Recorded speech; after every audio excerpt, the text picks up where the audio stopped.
It's the end of 2024 and this is my collection. These are my 3x3s. This is Tornado V3M, Gen 11M Pro, Yushi Little Magic, Gen i3, and Rubik's brand.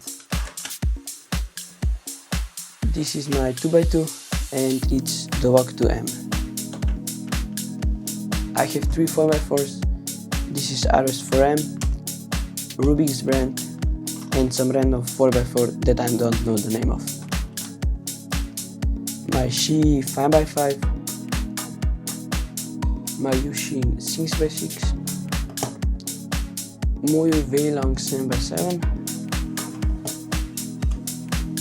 Cube Extreme, Gear Cube,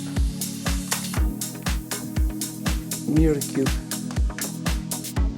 Fisher Cube, Square One, Pyramorphix, Creatormix, Bullstar Cube, and finally Megamix.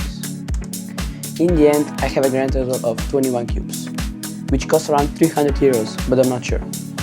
Click here if you want to subscribe and click here if you want to watch another video.